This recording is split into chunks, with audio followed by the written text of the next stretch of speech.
c'est le plus grand port exportateur de céréales de l'Europe de l'Ouest. C'est ici qu'il y a la plus grande usine de biocarburants diesel d'Europe. C'est dans ce département qu'il y a la première étalonnerie de France.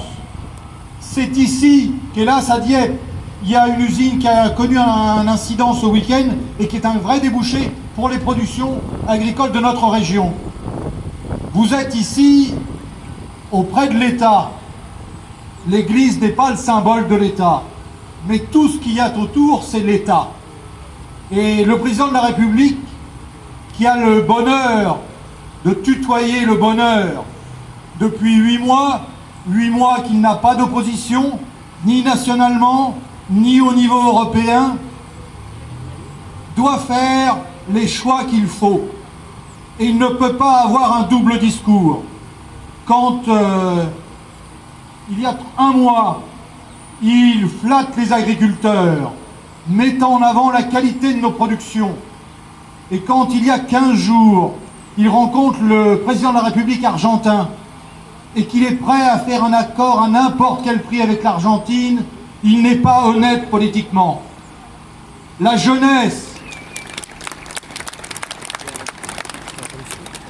de notre président de la République doit lui faire conserver la candeur de la jeunesse. Et l'honnêteté, c'est fondamental.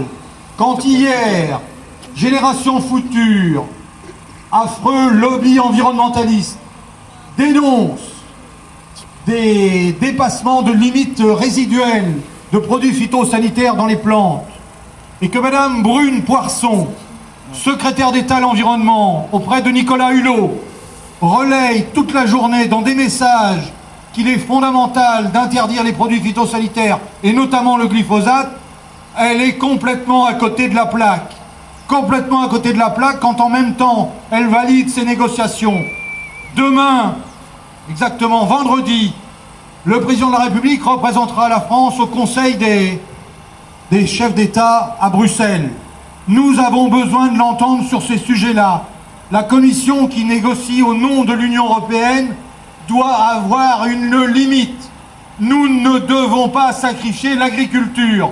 Elle apporte 10 milliards d'excédents à la France. Elle est la meilleure image de marque de ce pays. S'il y a autant de touristes dans ce pays, c'est pas uniquement pour voir la capitale, c'est pour bien manger, c'est parce que la campagne est belle, c'est grâce à nous.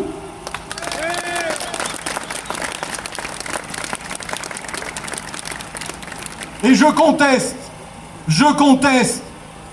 toutes les manipulations et toutes les interprétations que le gouvernement fait et organise ces derniers temps.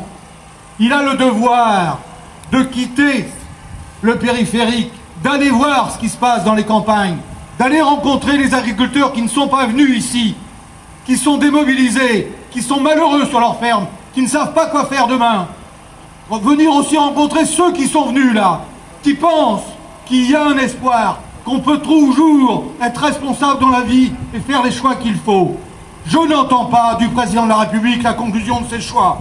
Il nous a promis les états généraux de l'alimentation. Il devait sortir des ordonnances. Les ordonnances ne sont toujours pas sorties. Sur l'emploi, elles sont sorties. Depuis le 1er octobre, elles sont en application. Chez nous, où est la relevée? Où est le relevé des prix? Où est l'amélioration de notre compétitivité? On s'est payé tous une augmentation de charges sociales si on gagne plus de 1 000 € par mois. Est-ce que c'est honteux de gagner plus de 1 000 € par mois dans ce pays? Est-ce que c'est être dans le coup, nous mettre dans la réalité de l'économie que de nous abandonner? Je conteste le président de la République. Je pense qu'il fait erreur. Je pense qu'en s'associant avec Nicolas Hulot, qui ne représente rien du tout, qui ne représente que la décroissance, le chômage, la misère, le renoncement, il fait une erreur. Demain, le président de la République a invité 1000 jeunes agriculteurs à l'Élysée. J'espère que ces 1000 jeunes agriculteurs qui ont eu la chance, le bonheur de croire qu'en 2017, ils pouvaient devenir agriculteurs, ne seront pas trop impressionnés par les dorures de l'Élysée. C'est un lieu merveilleux où tout se dessine, mais c'est là où c'est à cet endroit-là où Jupiter, décide tout.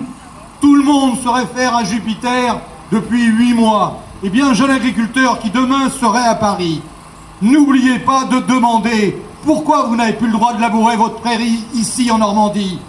Pourquoi vous n'avez plus le droit d'utiliser tel produit alors que tous nos collègues dans l'Union européenne l'utilisent?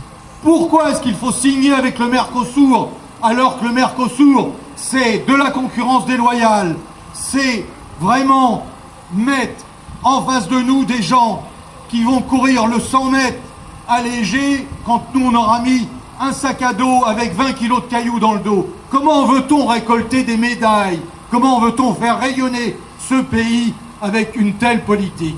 Le président de la République se trompe et les jeunes agriculteurs qui demain seront autour de lui, posez-lui la question: pourquoi est-il en train de faire des erreurs stratégiques? La stratégie, c'est fondamental, les choix sont fondamentaux.